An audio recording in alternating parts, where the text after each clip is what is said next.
Tomorrow could see the beginning of the end of acid house parties. With the police seemingly powerless, in 1990 Tory MP Graham Bright entered the fray.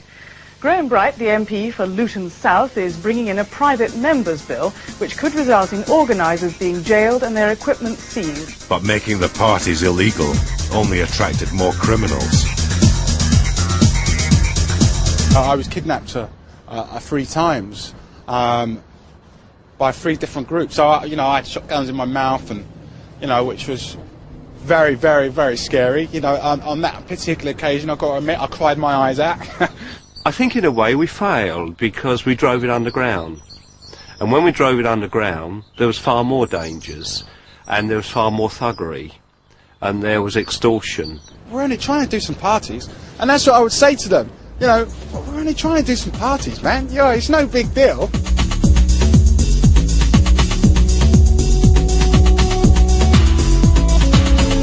I think there was a kind of unconscious reaction to the idea that Margaret Thatcher had propagated that there is no society.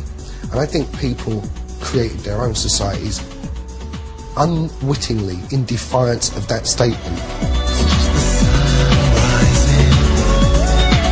It's great to see how it kind of broke down all social barriers but racial barriers as well, in the sense of, we wanted to dance to one kick drum and this is it, bang.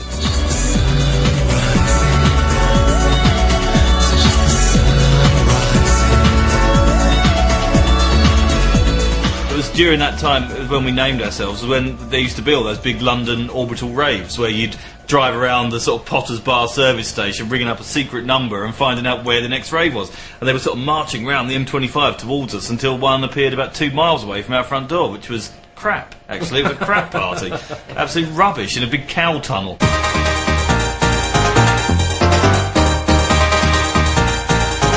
Inspired by Chicago house, Detroit techno and the M25 rave scene, Orbital's chime signalled Britain's total mastery of the new dance music.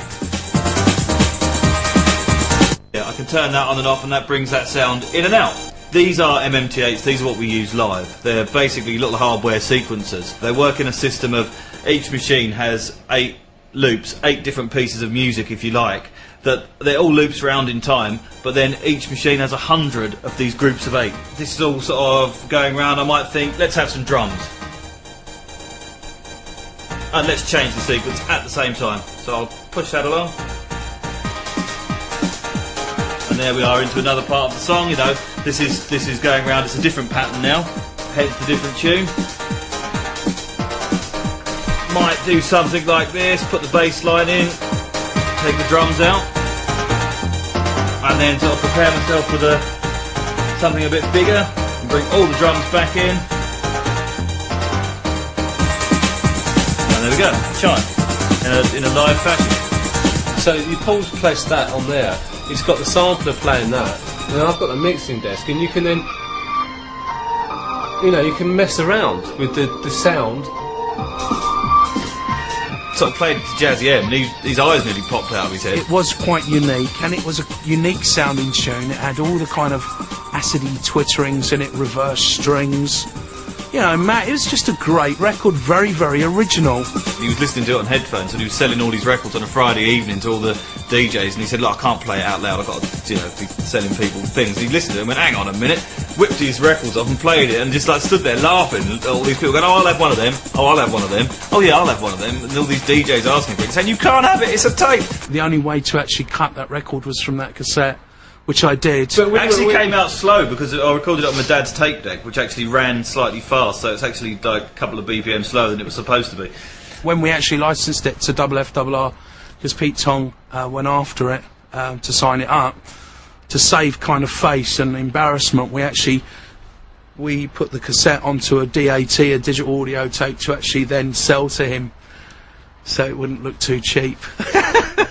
That's the greatest example of how it all goes right from signing a 12-inch record that ends up being a 10-year career, and they're on their 7th album. That was the actual Ozone logo there, and this is the only TP, as you can see, Chime 122, Deeper, the B-side. Have you got some? I've got one. Yeah, I don't even know whether I've got one of these. They're worth 50 quid now. It's like, Jesus, I wish I had a packet full of those. I don't think anyone's ever got close to them, you know. And that Chime record was just so different, and to see those two guys standing on top of the pops doing absolutely Initial, when all around was like Rick Astley or whatever was on at the time, I can't remember as well, and they were just standing there like dun dun dun dun dun, you know. It's just like brilliant, and it was tops.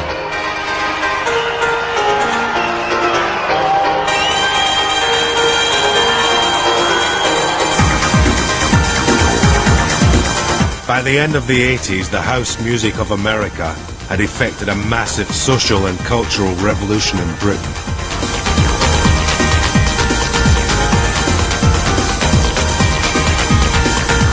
Over the next 10 years, it was to show no sign of stopping. Come on.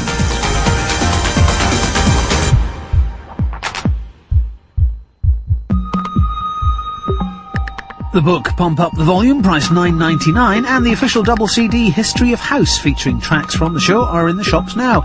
To order your copy, call 0870 1234 344 or click on to channel4.com/shop.